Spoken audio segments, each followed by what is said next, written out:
بسم اللہ الرحمن الرحیم۔ السلام علیکم دوستو، آج کی ویڈیو میں ہم آپ کو حضرت ہود علیہ السلام کی زندگی کے اہم واقعات سے آگاہ کریں گے اور آپ کو قرآن و احادیث کی روشنی میں یہ بتائیں گے کہ آپ علیہ السلام کی قوم کس قدر سرکش تھی اور پھر اللہ تعالیٰ کے عذاب کا کس طرح سے شکار ہوئی۔ ویڈیو کو آپ نے بغیر سکپ کیے مکمل دیکھنا ہے، انشاءاللہ آپ کے علم میں خاطر خواہ اضافہ ہوگا۔ دوستو، آپ کو بتاتے چلیں کہ حضرت نوح علیہ السلام کے برسوں بعد اللہ تعالیٰ نے ایک قوم پیدا فرمائی جسے اس زمانے میں قوم عاد کہا جاتا تھا۔ یہ لوگ صحت مند، طاقتور، بڑے قد کاٹ اور لمبی عمروں والے تھے، لیکن ایمان و عمل کے اعتبار سے پستی کا شکار تھے۔ بتوں کی پوجا، لوگوں کا مذاق اڑانا، دوسروں کو تنگ کرنا اور لمبی زندگی کی امید پر مضبوط ماحول بنانا ان کے عام معمولات تھے۔ کفر و شرک، جہالت و ضلالت اور غفلت کی وادی میں بھٹکنے والی اس قوم کی ہدایت و رہنمائی کے لیے اللہ تعالیٰ نے ان کی قوم سے حضرت ہود علیہ السلام کو ان کی طرف رسول بنا کر بھیجا۔ حضرت ہود علیہ السلام نے انہیں وحدانیت الہی پر ایمان لانے، بتوں کی پوجا چھوڑنے، صرف اللہ تعالیٰ کی عبادت کرنے اور تمام برے افعال ترک کرنے کی دعوت دی، لیکن بہت تھوڑے افراد نے آپ کی تصدیق کی اور اکثر نے تکذیب و مخالفت اور بے بنیاد الزامات لگانے پر کمر باندھ لی۔ جب حضرت ہود علیہ السلام کی تبلیغ کے باوجود یہ لوگ ایمان نہ لائے اور کفر و شرک، انکار اور سرکشی پر ڈٹے رہے تو ان پر تند و تیز آندھی کی صورت میں عذاب الہی آیا۔ یہ آندھی 7 راتیں اور 8 دن تک لگاتار چلتی رہی، یہاں تک کہ قوم عاد کو تباہ و برباد کر کے نشان عبرت بنا دیا۔ دوستو، اس قوم کی سرکشیاں کیا تھیں اور اس عذاب کی شدت کیا تھی جو اس قوم پر نازل ہوا، اس کی تفصیل آگے چل کر آئے گی۔ دوستو، آپ نے ملاحظہ کیا کہ حضرت ہود علیہ السلام کو اللہ رب العزت نے قوم عاد کی طرف رسول بنا کر بھیجا تھا تاکہ گمراہی کی تاریکیوں میں بھٹکنے والی قوم عاد کو راہ ہدایت پر لانے کے لیے ان کو تبلیغ کریں۔ دوستو، روایات بتاتی ہیں کہ ہود علیہ السلام حضرت نوح علیہ السلام کے پوتے ارم کی اولاد میں سے ہیں، اور علامہ بیضاوی رحمۃ اللہ علیہ نے آپ کا نسب نامہ یوں بیان کیا ہے: ہود بن عبداللہ بن رباح بن خلود بن عاد بن اوس بن ارم بن سام بن حضرت نوح علیہ السلام۔ دوستو، آپ کو بتاتے چلیں کہ روئے زمین پر عاد نام سے 2 قومیں گزری ہیں۔ ایک عاد اولا، یہ حضرت ہود علیہ السلام کی قوم تھی، اور دوسری عاد ثانیہ،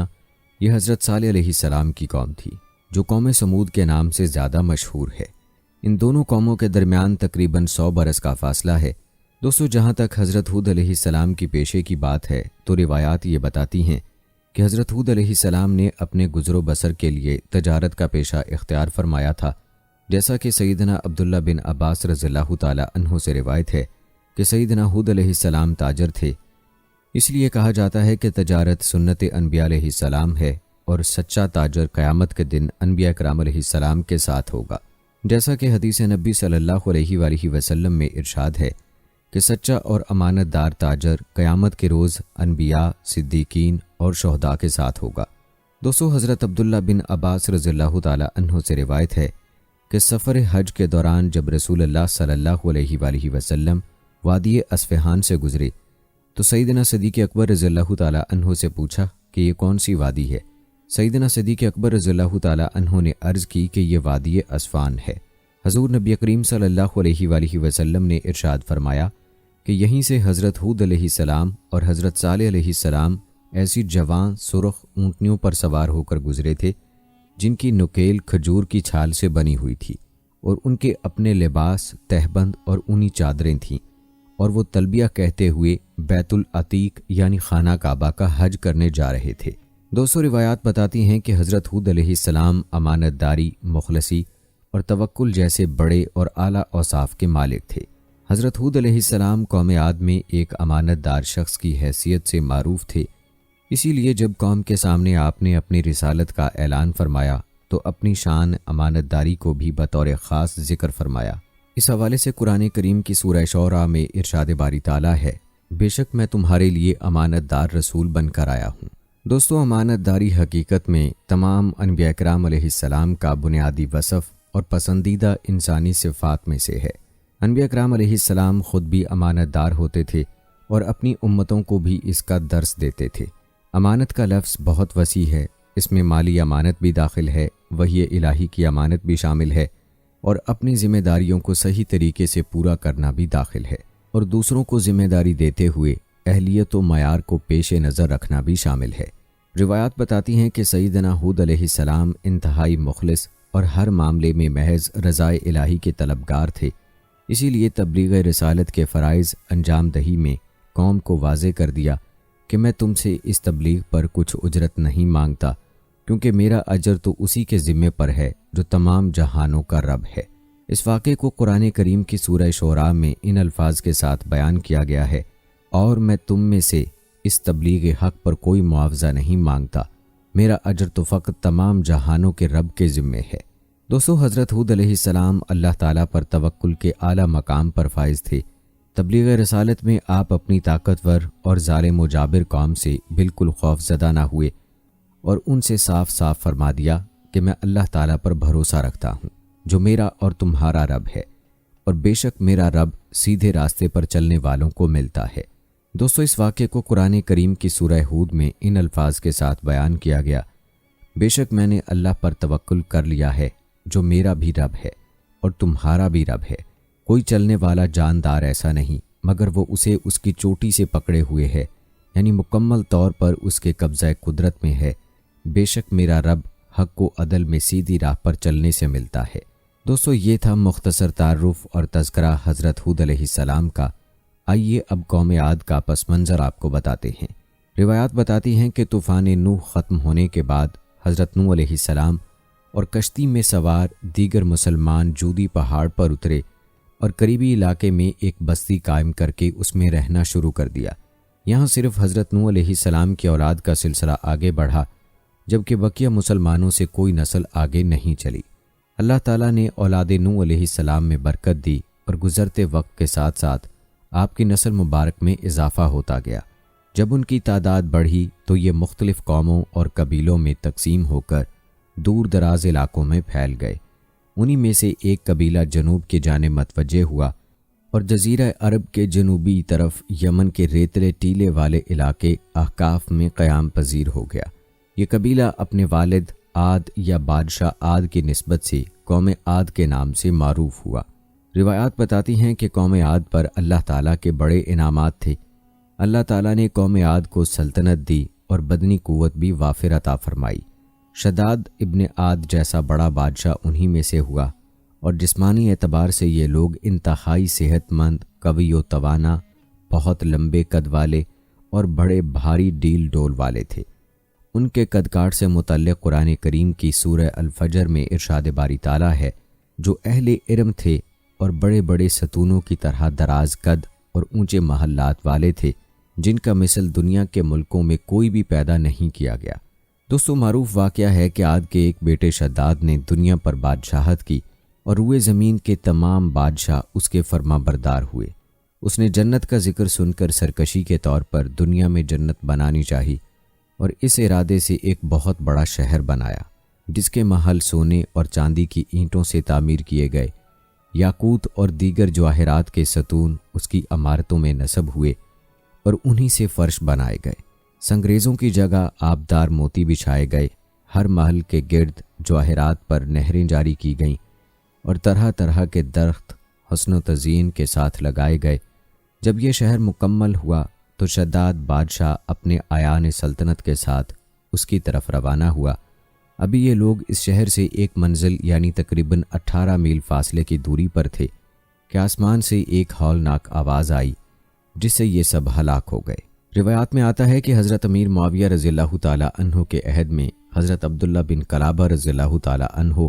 صحرائے عدن میں اپنا گمشدہ اونٹ تلاش کرتے ہوئے اس شہر میں پہنچے تو انہوں نے اس شہر کی تمام زیب و زینت دیکھی مگر وہاں کوئی مکین نہ پایا۔ پھر تھوڑے سے جواہرات لے کر وہاں سے چلے۔ یہ بات جب حضرت امیر معاویہ رضی اللہ تعالیٰ عنہ کو معلوم ہوئی تو انہوں نے حضرت عبداللہ بن کلابہ رضی اللہ تعالیٰ عنہ کو بلا کر صورتحال دریافت کی۔ حضرت عبداللہ بن کلابہ رضی اللہ تعالیٰ عنہ نے سارا واقعہ سنایا تو حضرت امیر معاویہ رضی اللہ تعالیٰ عنہ نے حضرت کعب بن احبار رضی اللہ تعالیٰ عنہ سے دریافت کیا کہ کیا دنیا میں کوئی ایسا شہر ہے؟ انہوں نے فرمایا کہ جی ہاں، اس شہر کا اشارہ قرآن کریم میں بھی آیا ہے۔ یہ شہر شداد بن عاد نے بنایا تھا اور وہ سب عذاب الہی سے ہلاک ہو گئے تھے۔ آپ کے زمانے میں ایک مسلمان سرخ رنگ والا، نیلی آنکھوں والا، چھوٹے قد کا، جس کے ابرو پر ایک تل ہوگا، یہ اپنے اونٹ کی تلاش میں اس شہر میں داخل ہوگا۔ پھر حضرت عبداللہ بن کلابہ رضی اللہ تعالی عنہ کو دیکھ کر فرمایا کہ باخدا وہ شخص یہی ہے۔ دوستو، بات ہو رہی تھی قوم عاد کے بیچ میں ضمناً شداد کا تذکرہ چل پڑا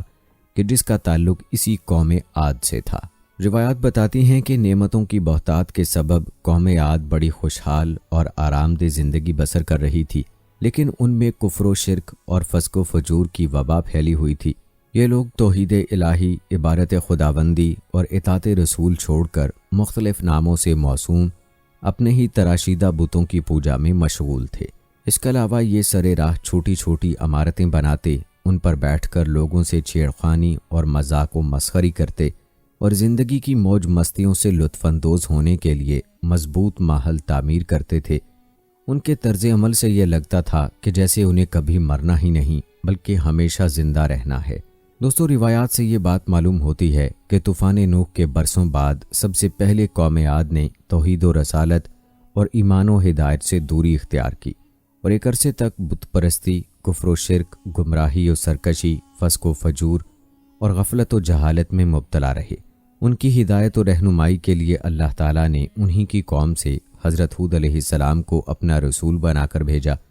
حضرت ہود علیہ السلام کی بعثت کے حوالے سے قرآن کریم کی سورہ اعراف میں ارشاد باری تعالیٰ ہے، اور ہم نے قوم عاد کی طرف ان کے قوم بھائی ہود علیہ السلام کو بھیجا۔ انہوں نے کہا، اے میری قوم، تم اللہ کی عبادت کیا کرو، اس کے سوا کوئی تمہارا معبود نہیں، کیا تم پرہیزگار نہیں بنتے؟ روایات میں آتا ہے کہ حضرت ہود علیہ السلام کی دعوت حق سن کر قوم عاد کے کافر سرداروں نے کہا کہ ہماری نگاہوں میں آپ سراسر حماقت کا شکار لگتے ہیں، کیونکہ آپ اپنے باپ دادا کے دین کی بجائے دوسرے دین کو مانتے ہیں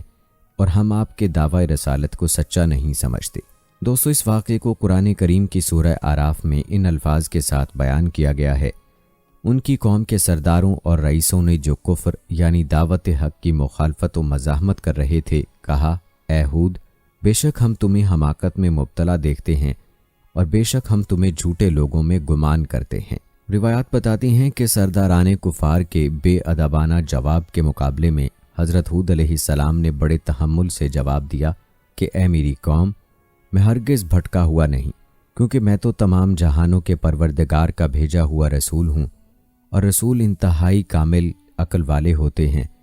میری ذمہ داری تم تک اپنے رب تعالیٰ کے پیغامات پہنچانا ہے، اور میں تمہارا سچا خیر خواہ اور امانت دار ہوں،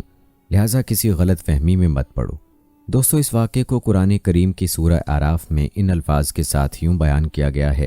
انہوں نے کہا، اے میری قوم، مجھ میں کوئی حماقت نہیں، لیکن یہ حقیقت ہے کہ میں تمام جہانوں کے رب کی طرف سے رسول مبعوث ہوا ہوں، میں تمہیں اپنے رب کے پیغامات پہنچا رہا ہوں اور میں تمہارا امانت دار خیر خواہ ہوں۔ پھر حضرت ہود علیہ السلام نے سرداران کفار کو ان کی حماقت پر متنبہ کرتے ہوئے فرمایا کہ کیا تمہیں اس بات پر تعجب ہو رہا ہے کہ تمہارے پاس تمہاری ہی قوم کا ایک فرد رسول بن کر آیا ہے تاکہ تمہیں کفر و معصیت پر عذاب الہی سے ڈرائے؟ حالانکہ قابل تعجب تو تمہارا بے بس و لاچار بتوں کو رب تعالیٰ کا شریک ٹھہرانا ہے۔ اس واقعے کو قرآن کریم کی سورہ اعراف میں یوں بیان کیا گیا ہے، کیا تمہیں اس بات پر تعجب ہے کہ تمہارے پاس تمہارے رب کی طرف سے تمہیں میں سے ایک مرد کی زبان پر نصیحت آئی تاکہ وہ تمہیں عذاب الہی سے ڈرائے؟ دوستو، کہتے ہیں اس کے بعد سیدنا ہود علیہ السلام نے قوم عاد کو انعامات الہی یاد دلا کر نصیحت فرمائی کہ اے میری قوم، یاد کرو کہ اللہ تعالیٰ نے قوم نوح کی ہلاکت کے بعد تمہیں زمین میں جانشین کیا اور بہت زیادہ جسمانی قوت سے بھی نوازا کہ قد کاٹ اور قوت دونوں میں دوسروں سے ممتاز ہو، لہٰذا تمہیں چاہیے کہ اللہ تعالیٰ کی ان نعمتوں کو یاد رکھو اور شکرانے میں ایمان لاؤ اور اطاعت و بندگی کا راستہ اختیار کرو تاکہ تمہیں فلاح نصیب ہو۔ اس واقعے کو قرآن کریم کی سورہ اعراف میں یوں بیان کیا گیا ہے، اور یاد کرو جب اس نے تمہیں قوم نوح کے بعد زمین پر جانشین بنایا اور تمہاری خلقت میں قد و قامت اور قوت کو مزید بڑھا دیا، سو تم اللہ کی نعمتوں کو یاد کرو تاکہ تم فلاح پا جاؤ۔ لیکن دوستو، قوم عاد نے ہود علیہ السلام کی اطاعت و اتباع سے انکار کر دیا۔ روایات میں آتا ہے کہ سیدنا ہود علیہ السلام سے اپنے رسالت اور عبادت الہی کی دعوت سن کر سرداران کفار لوگوں سے کہنے لگے کہ ہود علیہ السلام تو تمہارے جیسے ہی آدمی ہیں، جو تم کھاتے ہو وہ بھی وہی کھاتے ہیں، اور جو تم پیتے ہو وہ بھی وہی پیتے ہیں۔ اگر یہ اللہ تعالیٰ کے رسول ہوتے تو فرشتوں کی طرح کھانے پینے سے پاک ہوتے۔ افسوس کہ سرداران قوم عاد نے کمالات رسالت کو نہ دیکھا اور کھانے پینے کے اوصاف دیکھ کر رسول کو اپنی طرح بشر کہنے لگے، اور یہی چیز ان کی گمراہی کی بنیاد بنی۔ جیسا کہ قرآن کریم کی سورہ مومنون میں اس واقعے کو ان الفاظ کے ساتھ بیان کیا گیا ہے، اور ان کی قوم کے بھی وہی سردار اور وڈیرے بول اٹھے جو کفر کر رہے تھے اور آخرت کی ملاقات کو جھٹلاتے تھے، اور ہم نے انہیں دنیاوی زندگی میں مال و دولت کی کثرت کے باعث آسودگی بھی دے رکھی تھی۔ لوگوں سے کہنے لگے کہ یہ شخص تو محض تمہارے ہی جیسا ایک بشر ہے، وہی چیز کھاتا ہے جو تم کھاتے ہو، اور وہی کچھ پیتا ہے جو تم پیتے ہو، اور اگر تم نے اپنے ہی جیسے ایک بشر کی اطاعت کر لی تو پھر تم ضرور خسارہ اٹھانے والے ہوں گے۔ روایات بتاتی ہیں کہ قوم عاد نے ایک اور موقع پر واضح الفاظ میں یہ کہہ کر بھی حضرت ہود علیہ السلام کی رسالت کا انکار کیا کہ اگر ہمارا رب ہماری طرف کوئی رسول بھیجنا چاہتا تو وہ فرشتوں کو اتار دیتا، اور آپ چونکہ فرشتہ نہیں اس لیے ہم آپ کی رسالت کا انکار کرتے ہیں۔ دوستو، اس واقعے کو قرآن کریم کی سورہ حامیم سجدہ میں ان الفاظ کے ساتھ بیان کیا گیا ہے: جب ان کے پاس ان کے آگے اور ان کے پیچھے یا ان سے پہلے اور ان کے بعد پیغمبر آئے اور کہا کہ اللہ کے سوا کسی کی عبادت نہ کرو، تو وہ کہنے لگے اگر ہمارا رب چاہتا تو فرشتوں کو اتار دیتا، سو جو کچھ تم دے کر بھیجے گئے ہو ہم اس کے منکر ہیں۔ دوستو، ایک اور مقام پر قوم عاد کی تکذیب کا ذکر ان الفاظ کے ساتھ کیا گیا ہے: قوم عاد نے بھی پیغمبروں کو جھٹلایا جب ان سے ان کے قومی بھائی ہود علیہ السلام نے فرمایا کیا تم اللہ سے ڈرتے نہیں ہو؟ بے شک میں تمہارے لیے امانت دار رسول بن کر آیا ہوں، سو تم اللہ سے ڈرو اور میری اطاعت کرو، اور میں تم سے اس تبلیغ حق پر کوئی معاوضہ نہیں مانگتا، میرا اجر تو فقط تمام جہانوں کے رب کے ذمے ہے۔ سورہ شعراء کی آیت نمبر 123 تا 127۔ لیکن یہ لوگ برابر اپنے نبی کو جھٹلاتے رہے۔ دوستو، روایات میں آتا ہے کہ حضرت ہود علیہ السلام نے قوم عاد کو قیامت کے دن دوبارہ زندہ ہو کر بارگاہ الہی میں پیش ہونے کا بھی بتایا، جس پر کافر سرداروں نے ورغلانے کے لیے اپنے لوگوں کو ایک عقلی دلیل دیتے ہوئے کہا کہ کیا سیدنا ہود علیہ السلام تم سے یہ کہتے ہیں کہ مرنے کے بعد جب تمہارا گوشت پوست سب مٹی میں مل جائے گا اور صرف ہڈیاں باقی رہ جائیں گی تو اس کے بعد تمہیں پھر سے زندہ کر کے قبروں سے نکالا جائے گا؟ یہ سب باتیں عقل سے بہت بعید ہیں۔ اس کے علاوہ قوم عاد کے سرداروں نے اپنے لوگوں کو آج کے دہریوں کی طرح کہا کہ دوبارہ زندگی کبھی نہیں ملے گی، اور دنیا کی زندگی کے سوا اور کوئی زندگی نہیں۔ اسی دنیا میں موت و حیات کا سلسلہ جاری ہے کہ ہم پیدا ہوتے ہیں اور پھر کسی وقت مر جاتے ہیں اور قصہ تمام۔ نہ کوئی مرنے کے بعد زندگی ہے اور نہ کوئی حساب کتاب۔ مزید یہ کہ حضرت ہود علیہ السلام کا دعوی رسالت اور موت کے بعد زندگی کی باتیں سب خام خیالی ہے اور نعوذ باللہ غلط طور پر خدا تعالیٰ کی طرف منسوب ہے۔ اس واقعے کو قرآن کریم کی سورہ مومنون میں یوں بیان کیا گیا ہے: کیا یہ شخص تم سے یہ وعدہ کر رہا ہے کہ جب تم مر جاؤ گے اور تم مٹی اور بوسیدہ ہڈیاں ہو جاؤ گے تو تم دوبارہ زندہ ہو کر نکالے جاؤ گے؟ بعید از قیاس، بعید از وقوع ہیں وہ باتیں جن کا تم سے وعدہ کیا جا رہا ہے۔ وہ آخرت کی زندگی کچھ نہیں، ہماری زندگانی تو یہی دنیا ہے، ہم یہیں مرتے اور جیتے ہیں اور بس ختم، ہم دوبارہ نہیں اٹھائے جائیں گے۔ یہ تو محض ایسا شخص ہے جس نے اللہ پر جھوٹا بہتان لگایا ہے اور ہم بالکل اس پر ایمان لانے والے نہیں ہیں۔ دوستو، یوں ان لوگوں نے ہٹ دھرمی اختیار کی اور ہود علیہ السلام پر ایمان نہ لائے، کیونکہ قوم عاد کا غرور، تکبر حد درجے تک بڑھا ہوا تھا۔ روایات بتاتی ہیں کہ قبیلہ عاد کے لوگ بڑے طاقتور، شاہزور اور متکبر تھے۔ ایک موقع پر سیدنا ہود علیہ السلام نے انہیں عذاب الہی سے ڈرایا تو انہوں نے اپنی قوت پر غرور کرتے ہوئے کہا کہ ہم سے زیادہ طاقتور کوئی نہیں، اور اگر عذاب آیا تو ہم اسے اپنی طاقت سے ہٹا سکتے ہیں۔ دوستو، اس واقعے کو قرآن کریم کی سورہ حامیم سجدہ میں ان الفاظ کے ساتھ بیان کیا گیا ہے: پس جو قوم عاد تھی سو انہوں نے زمین میں ناحق تکبر اور سرکشی کی اور کہنے لگے ہم سے بڑھ کر طاقتور کون ہے؟ اور کیا انہوں نے نہیں دیکھا کہ اللہ جس نے انہیں پیدا فرمایا ہے وہ ان سے کہیں بڑھ کر طاقتور ہے؟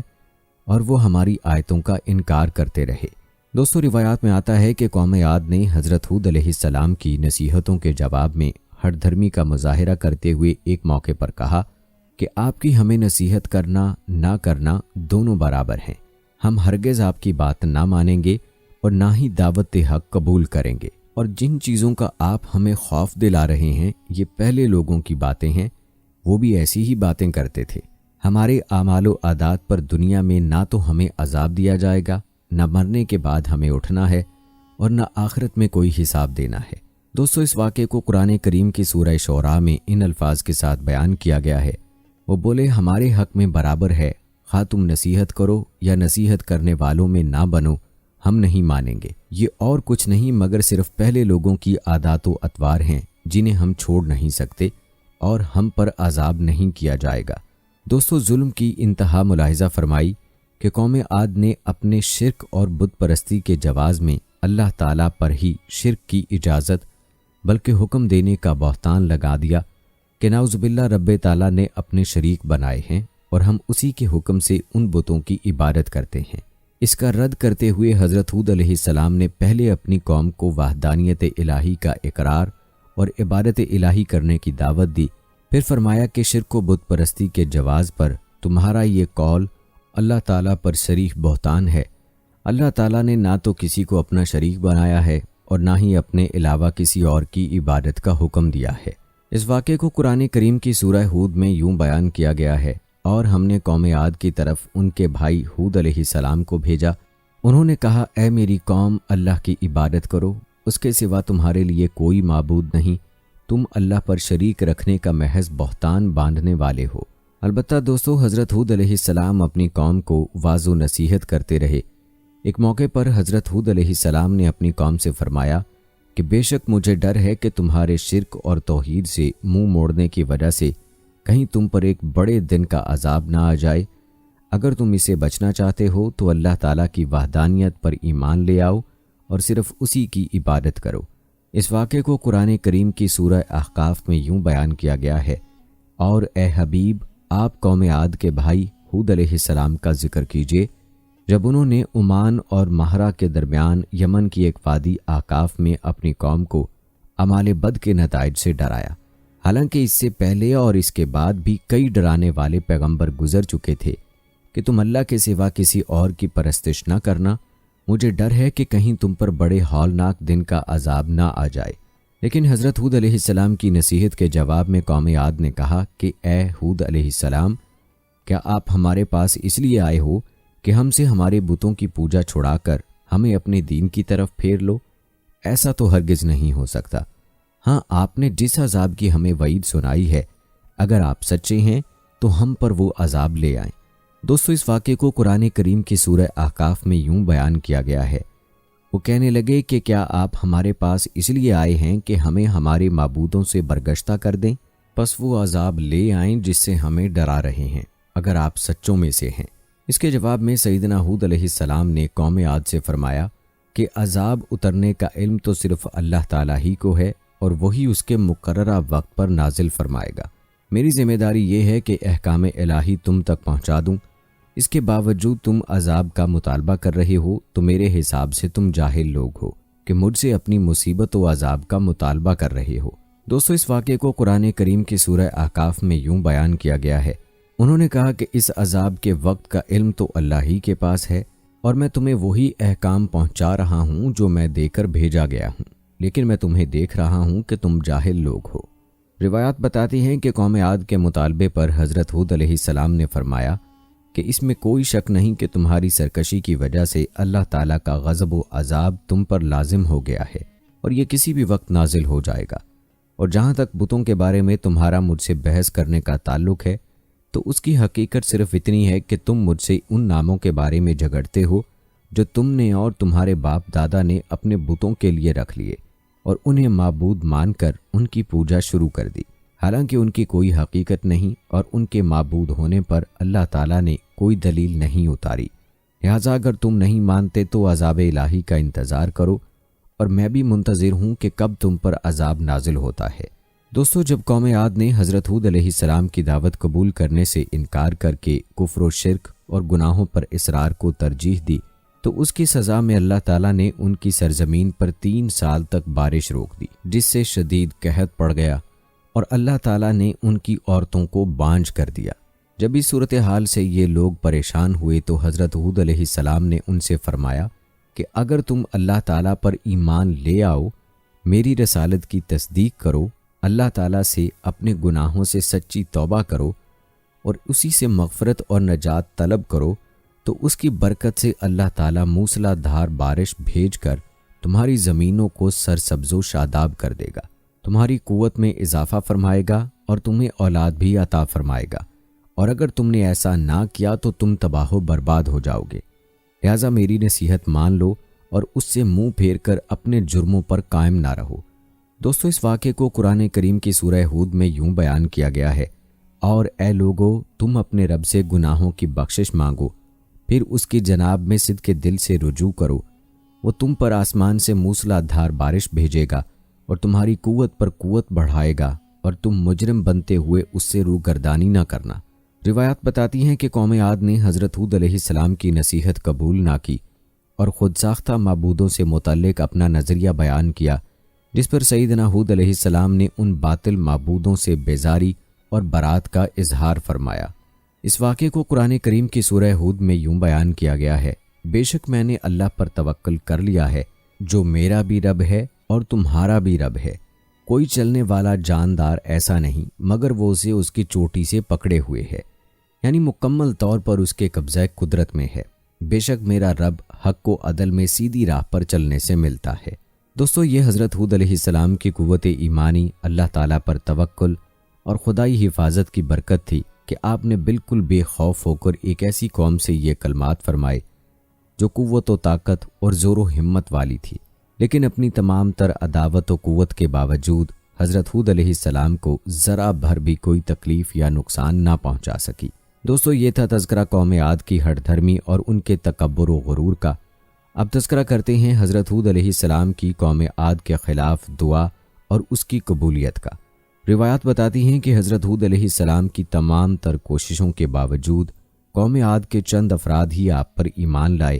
اور باقی کفر و شرک اور معاصی کی دلدل میں پھنسے رہے۔ جب ان کے ایمان لانے کی کوئی امید باقی نہ رہی اور قبول حق کی بجائے انتہائی سرکشی پر اتر آئے تو آپ علیہ السلام نے ان کے خلاف دعا کرتے ہوئے بارگاہ الہی میں عرض کی، اور اللہ تعالیٰ نے آپ کی دعا کو قبول کرتے ہوئے قوم عاد کو عبرتناک انجام کی خبر دے دی۔ اس واقعے کو قرآن کریم کے سورہ مومنون میں یوں بیان کیا گیا ہے، پیغمبر نے عرض کیا، اے میرے رب، میری مدد فرما اس صورتحال میں کہ انہوں نے مجھے جھٹلا دیا ہے۔ ارشاد ہوا، تھوڑی ہی دیر میں وہ پشیماں ہو کر رہ جائیں گے۔ روایات میں آتا ہے کہ جب قوم عاد عرصہ دراز تک دعوت حق ملنے کے باوجود ایمان نہ لائی اور کفر و معاصی پر جمی رہی تو اللہ تعالیٰ نے ان کے علاقوں پر بارش روک دی، جس سے یہ لوگ قحط سالی میں مبتلا ہو گئے۔ مصیبت کی اس گھڑی میں سیدنا ہود علیہ السلام نے انہیں سمجھایا اور توبہ و استغفار کرنے اور ایمان لانے کی صورت میں قحط سے نجات کی بشارت دی، لیکن قوم نہ مانی۔ ترمذی شریف کی روایت ہے کہ حضور نبی کریم صلی اللہ علیہ وآلہ وسلم نے فرمایا کہ جب قوم عاد میں قحط سالی نمودار ہوئی تو انہوں نے قیل نامی ایک شخص کو بطور قاصد بیت اللہ شریف دعا کرنے کے لیے بھیجا۔ یہ مکہ مکرمہ کے قریب بکر بن معاویہ کے ہاں ٹھہرا۔ بکر نے اسے شراب پلائی اور اس کی دو باندیوں نے قیل کے سامنے گانا گایا۔ پھر قیل مہرا کے پہاڑوں کی طرف نکلا اور وہاں جا کر دعا کی کہ اے اللہ، میں کسی بیمار کی دوا یا کسی قیدی کے فدیے کے لیے نہیں آیا، بس تو اپنے بندے اور اس کی قوم کو بارش کا وہ پانی پلا دے جو تو اسے پلایا کرتا تھا، اور اس کے ساتھ بکر بن معاویہ کو بھی پلا دے۔ قیل نے اپنی دعا میں بکر بن معاویہ کو شراب پلانے کا شکریہ ادا کرنے کے لیے شامل کیا تھا۔ روایات بتاتی ہیں کہ کچھ ہی دیر میں اس کے سر پر چند بادل نمودار ہوئے اور اس سے کہا گیا کہ ان میں سے کوئی ایک بادل چن لو۔ قیل نے ایک سخت سیاہ بادل چن لیا تو اس سے کہا گیا کہ تو نے جلی ہوئی راکھ لے لی جو قوم عاد میں سے کسی کو بھی نہ چھوڑے گی۔ اس کے بعد اللہ تعالیٰ نے وہ سیاہ بادل قوم عاد کی وادیوں کی جانب چلا دیا، جسے دیکھ کر وہ لوگ بہت خوش ہوئے اور کہنے لگے کہ یہ برسنے والا بادل ہے۔ حضرت ہود علیہ السلام نے ان سے فرمایا کہ یہ برسنے والا بادل نہیں بلکہ یہ تو وہ عذاب ہے جس کی تم جلدی مچا رہے تھے، سن لو، اس بادل میں دردناک عذاب پر مشتمل آندھی ہے۔ دوستو، اس واقعے کو قرآن کریم کی سورہ احقاف میں یوں بیان کیا گیا ہے، پھر جب انہوں نے اس عذاب کو بادل کی طرح اپنی وادیوں کے سامنے آتا ہوا دیکھا تو کہنے لگے، یہ تو بادل ہے جو ہم پر برسنے والا ہے۔ ایسا نہیں ہے، بلکہ یہ تو وہ عذاب ہے جس کی تم نے جلدی مچا رکھی تھی۔ یہ آندھی ہے جس میں دردناک عذاب آ رہا ہے۔ لیکن دوستو، قوم عاد نے سیدنا ہود علیہ السلام کی تنبیہ کو اہمیت نہ دی اور اپنی توجہ بادل کی طرف رکھی اور اس خوش فہمی میں رہے کہ یہ انہیں سیراب کرے گا، جبکہ حضرت ہود علیہ السلام اہل ایمان کو ساتھ لے کر کفار سے کچھ دور چلے گئے۔ جب بادل قوم عاد کے قریب آئے تو انہوں نے ایک ہولناک آواز سنی، پھر تند و تیز، نہایت سرد، خشک، خیر و برکت سے خالی اور سخت سناٹے دار آندھی چل پڑی، جس کی شدت کا یہ حال تھا کہ لوگوں کو زمین سے یوں اکھیڑ دیتی گویا وہ اکھڑی ہوئی کھجوروں کے سوکھے تنے ہوں، پھر انہیں سر کے بل زمین پر اس طرح مار دیتی کہ سر پاش پاش ہو جاتے۔ اس ہولناک طوفان کی لپیٹ میں جو چیز بھی آتی وہ تباہی و بربادی کا عبرتناک نشان بن کر رہ جاتی۔ یہ آندھی 7 راتیں اور 8 دن لگاتار چلتی رہی، اور جب ختم ہوئی تو قوم عاد کے خالی مکان ہی نظر آ رہے تھے، جبکہ تمام کفار نیست و نابود ہو کر فنا کے گھاٹ اتر چکے تھے۔ دوستو، اس ہولناک عذاب کا حال قرآن کریم میں یوں بیان کیا گیا ہے، پس سچے وعدے کے مطابق انہیں خوفناک آواز نے آ پکڑا، سو ہم نے انہیں خش و خاشاک بنا دیا، پس ظالم قوم کے لیے ہماری رحمت سے دوری و محرومی ہے۔ اور قوم عاد کی ہلاکت میں بھی نشانی ہے، جبکہ ہم نے ان پر بے خیر و برکت ہوا بھیجی، وہ جس چیز پر بھی گزرتی تھی اسے ریزہ ریزہ کیے بغیر نہیں چھوڑتی تھی۔ دوستو، روایات بتاتی ہیں کہ اللہ تعالیٰ نے حضرت ہود علیہ السلام اور اہل ایمان کو اپنی رحمت سے اس ہولناک عذاب سے محفوظ رکھا، اور جیسے اللہ تعالیٰ نے مسلمانوں کو دنیا کے عذاب سے بچایا، ایسے ہی اپنی رحمت کے صدقے آخرت کے سخت عذاب سے بھی محفوظ رکھے گا۔ اس حوالے سے سورہ اعراف میں ارشاد باری تعالیٰ ہے، پھر ہم نے ان کو اور جو لوگ ان کے ساتھ تھے اپنی رحمت کے باعث نجات بخشی اور ان لوگوں کی جڑ کاٹ دی جنہوں نے ہماری آیتوں کو جھٹلایا تھا اور وہ ایمان لانے والے نہ تھے۔ دوستو، یاد رہے کہ قوم عاد کا ہولناک انجام اپنے اندر نصیحت و عبرت کے بے شمار درس لیے ہوئے ہے۔ جب اس قوم کی اکثریت رب تعالیٰ کی نافرمانی پر تل گئی اور کسی بھی قسم کی واعظ و تذکیر قبول کرنے سے انکار کر دیا، بلکہ سمجھانے والوں کا مذاق اڑانے اور خدائی احکام کے جھٹلانے کو اپنا وتیرہ بنا لیا، تو عذاب الہی کا ایسا کوڑا برسا کہ جس نے ان کا نام و نشان مٹا کر رکھ دیا۔ اللہ تعالیٰ نے اس واقعے کو اور اس سے عبرت حاصل کرنے کو قرآن کریم میں کئی جگہ پر صراحت سے بیان فرمایا ہے۔ سورہ ہود میں ارشاد باری تعالیٰ ہے، اور یہ قوم عاد ہے جنہوں نے اپنے رب کی آیتوں کا انکار کیا اور اپنے رسولوں کی نافرمانی کی اور ہر جابر و متکبر دشمن حق کے حکم کی پیروی کی، اور اس دنیا میں بھی ان کے پیچھے لعنت لگا دی گئی اور قیامت کے دن بھی لگے گی۔ یاد رکھو کہ قوم عاد نے اپنے رب کے ساتھ کفر کیا تھا۔ خبردار، ہود علیہ السلام کی قوم عاد کے لیے رحمت سے دوری ہے۔ اسی طرح سورہ نجم میں ارشاد باری تعالیٰ ہے، اور یہ کہ اسی نے پہلی قوم عاد کو ہلاک کیا اور قوم سمود کو بھی، پھر ان میں سے کسی کو باقی نہ چھوڑا، اور اس سے پہلے قوم نوح کو بھی ہلاک کیا، بے شک وہ بڑے ہی ظالم اور بڑے ہی سرکش تھے۔ اور قوم لوط کی الٹی ہوئی بستیوں کو اوپر اٹھا کر اس نے نیچے دے پٹکا، پس ان کو ڈھانپ لیا جس نے ڈھانپ لیا، یعنی پھر ان پر پتھروں کی بارش کر دی۔ سو اے انسان، تو اپنے پروردگار کی کن کن نعمتوں میں شکر کرے گا۔ دوستو، یہ تھا تفصیلی تذکرہ قوم ہود پر اللہ تعالیٰ کے عذاب کا۔ اس قوم پر عذاب کے بعد ہود علیہ السلام کہاں تشریف لے گئے، آپ علیہ السلام نے کتنی عمر پائی، اور آپ علیہ السلام کی قبر مبارک کہاں ہے، یہ بھی آپ کو بتائیں گے۔ لیکن اس سے پہلے آپ کو چند احادیث بتاتے ہیں جن میں حضرت ہود علیہ السلام کا تذکرہ موجود ہے۔ دوستو، احادیث نبوی صلی اللہ علیہ وآلہ وسلم میں حضرت ہود علیہ السلام اور قوم عاد کا ذکر مختلف روایات میں ملتا ہے۔ حضرت عبداللہ بن عباس رضی اللہ تعالی عنہ سے روایت ہے کہ حضور نبی کریم صلی اللہ علیہ وآلہ وسلم نے فرمایا کہ اللہ تعالی ہم پر اور عاد کے ہم قوم یعنی حضرت ہود علیہ السلام پر رحم فرمائے۔ اسی طرح حضرت ابی بن کعب رضی اللہ تعالی عنہ سے روایت ہے کہ حضور نبی کریم صلی اللہ علیہ وآلہ وسلم جب انبیاء اکرام علیہ السلام کا تذکرہ فرماتے تو اپنے آپ سے ابتدا فرماتے اور فرماتے کہ اللہ تعالیٰ کی ہم پر رحمت ہو، اور حضرت ہود علیہ السلام اور حضرت صالح علیہ السلام پر رحمت ہو۔ اسی طرح ایک اور مقام پر حضرت عبداللہ بن عباس رضی اللہ تعالی عنہ سے روایت ہے کہ حضور نبی کریم صلی اللہ علیہ وآلہ وسلم نے ارشاد فرمایا کہ سبا کے ذریعے میری مدد کی گئی اور دبور ہوا کے ذریعے قوم عاد کو ہلاک کیا گیا۔ یاد رہے کہ سبا وہ ہوا ہے جو مشرق سے مغرب کی طرف چلتی ہے اور اس کے ذریعے غزوہ خندق کے موقع پر حضور نبی کریم صلی اللہ علیہ وآلہ وسلم کی مدد کی گئی،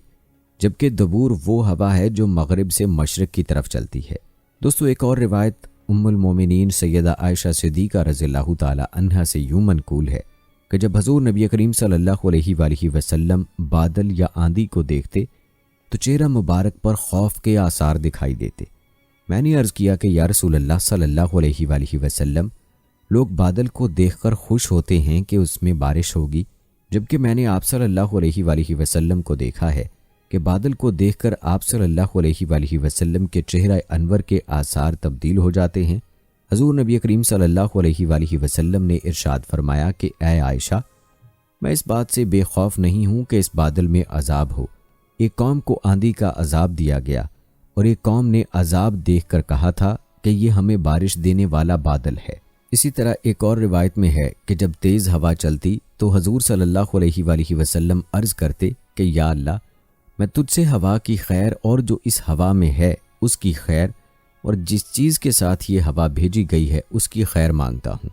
اور ہوا کے شر اور جو اس میں ہے اس کے شر، اور جس چیز کے ساتھ ہوا بھیجی گئی اس کے شر سے تیری پناہ مانگتا ہوں۔ سیدہ عائشہ رضی اللہ تعالی عنہا فرماتی ہیں کہ جب آسمان پر بادل گرجتے تو آپ صلی اللہ علیہ وآلہ وسلم مضطرب ہو جاتے اور کبھی باہر جاتے اور کبھی اندر جاتے، کبھی سامنے آتے تو کبھی پیچھے جاتے، اور جب بارش رک جاتی تو پر اطمینان ہو جاتے۔ سیدہ عائشہ رضی اللہ تعالی عنہا نے پوچھا تو حضور نبی کریم صلی اللہ علیہ وآلہ وسلم نے ارشاد فرمایا کہ اے عائشہ، میری یہ بے چینی اس لیے ہے کہ کہیں ایسا نہ ہو جائے کہ جس طرح قوم عاد کے ساتھ ہوا تھا کہ انہوں نے آسمان کے کنارے میں پھیلے ہوئے بادل کو اپنی وادیوں کی طرف آتے دیکھا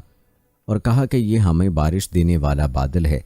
لیکن اس سے بارش کی بجائے عذاب الہی نازل ہوا۔ دوستو، روایات بتاتی ہیں کہ قوم عاد کی ہلاکت کے بعد حضرت ہود علیہ السلام اہل ایمان کے ساتھ مکہ مکرمہ تشریف لے آئے اور آخر عمر مبارک تک وہیں مقیم رہے۔ ایک روایت کے مطابق دیگر انبیاء کرام علیہ السلام کا بھی یہی طریق رہا کہ جب انبیاء کرام میں سے کسی نبی کی امت ہلاک ہو جاتی تو وہ نبی علیہ السلام اور ان کے پیروکار مکہ مکرمہ تشریف لے آتے اور باقی زندگی یہی عبادت الہی کرتے یہاں تک کہ ان کا انتقال ہو جاتا۔ چنانچہ مکہ مکرمہ میں ہی حضرت نوح علیہ السلام، حضرت ہود علیہ السلام،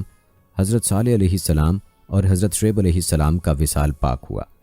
اور ان کی قبریں بھی زمزم اور حجر اسود کے درمیان ہیں۔ دوستو، آپ کو بتاتے چلیں کہ حضرت ہود علیہ السلام حضرت نوح علیہ السلام سے تقریباً 800 سال بعد تشریف لائے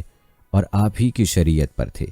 حضرت ہود علیہ السلام کی عمر مبارک کے حوالے سے کئی اقوال ہیں کہ آپ کی عمر مبارک 400 سال، 460 سال یا 464 سال تھی۔ 464 سال والا قول زیادہ معروف ہے۔ جہاں تک حضرت ہود علیہ السلام کی قبر مبارک کی بات ہے تو علامہ بغوی رحمہ اللہ نے حضرت علی المرتضیٰ کرم اللہ وجہہ الکریم سے روایت بیان کی ہے کہ حضرت ہود علیہ السلام کی قبر مبارک حضر موت میں ایک سرخ ٹیلے پر ہے، اور حضرت عبد الرحمن بن ثابت رحمہ اللہ نے بیان کیا ہے کہ حجر اسود اور مقام ابراہیم اور زمزم کے درمیان 99 انبیاء کرام علیہ السلام کی قبریں ہیں۔ بے شک اسی جگہ حضرت ہود علیہ السلام، حضرت صالح علیہ السلام اور حضرت شعیب علیہ السلام کی قبریں ہیں۔ دوستو، آپ نے حضرت ہود علیہ السلام کی زندگی کے حالات و واقعات ملاحظہ فرمائے اور یہ بھی ملاحظہ کیا کہ قوم عاد کی سرکشیوں پر اللہ تعالیٰ نے ان کو کس طرح سے نشان عبرت بنایا۔ یاد رہے کہ اللہ تعالیٰ نے قرآن پاک میں گزشتہ قوموں کے واقعات اس لیے نہیں بیان فرمائے کہ یہ کوئی قصے کہانیاں ہیں، بلکہ ان واقعات کے بیان کرنے کا مقصد یہ ہے کہ بعد میں آنے والے ان سے عبرت حاصل کریں۔ قوم عاد کے بیان کیے گئے واقعات میں ہمارے لیے کیا عبرتیں ہیں، آئیے اس پر بھی مختصر سا تذکرہ کرتے ہیں۔ دوستو، جب قوم عاد کو ہولناک عذاب نے آ گھیرا، 8 دن اور 7 راتیں پہم تیز و تند ہوا کے طوفان اٹھے اور ان کو اور ان کی آبادی کو تہو بالا کر کے رکھ دیا، تو تنو مند اور قوی ہیکل انسان جو اپنی جسمانی قوتوں کے گھمنڈ میں سرمست سرکش تھے، اسی طرح بے حس و حرکت پڑے نظر آتے تھے۔ جس طرح آندھی سے تناور درخت بے جان ہو کر گر جاتا ہے، غرض ان کو صفحہ ہستی سے مٹا دیا گیا تاکہ آنے والی نسلوں کے لیے عبرت بنے، اور دنیا و آخرت کی لعنت اور عذاب ان پر مسلط کر دیا گیا کہ وہ اسی کے مستحق تھے اور حضرت ہود علیہ السلام اور ان کے مخلص پیروکار خدا کی رحمت و نعمت میں عذاب الہی سے محفوظ رہے اور سرکش قوم کی سرکشی و بغاوت سے مامون ہو گئے۔ دوستو، قوم عاد کی یہ داستان عبرت اپنے عبرت اور بے شمار پند و نصائح رکھتی ہے اور خدائے برتر کے احکام کی تعمیل اور تقوی و طہارت کی زندگی کی جانب دعوت دیتی ہے، شرارت، سرکشی اور خدا کے احکام سے بغاوت کے انجام بد سے آگاہ کرتی اور وقتی خوش عیشی پر گھمنڈ کر کے نتیجے کی بدبختی پر مذاق اڑانے سے ڈراتی اور باز رکھتی ہے۔ دوستو، حضرت ہود علیہ السلام نے لطف و مہربانی کے ساتھ اپنی قوم کو خدا کی وحدانیت پر ایمان لانے کی ترغیب دی، اس کی لازوال نعمتوں کو یاد دلایا اور آئندہ کے لیے وعدہ کیا، مگر بدبخت قوم نے کس طرح مان کر نہ دیا۔ اس کا سب سے بڑا سبب وہ جاہلانہ عقیدہ تھا کہ باپ دادا کی ریت و رسم اور ان کے خود ساختہ اصنام کی قہرمانیت کے خلاف جو شخص بھی آواز اٹھائے گا وہ ان بتوں کی پھٹکار میں آ جائے گا۔ دوستو، یاد رکھیں، یہ مہلک عقیدہ جن قوموں کے اندر اپنے جراثیم پیدا کر دیتا ہے، ان قوموں کا اپنے مسئلے اور اپنے پیغمبر کے ساتھ وہی سلوک ہوتا ہے جو قوم ہود اور قوم نوح کے تذکروں میں نظر آتا ہے۔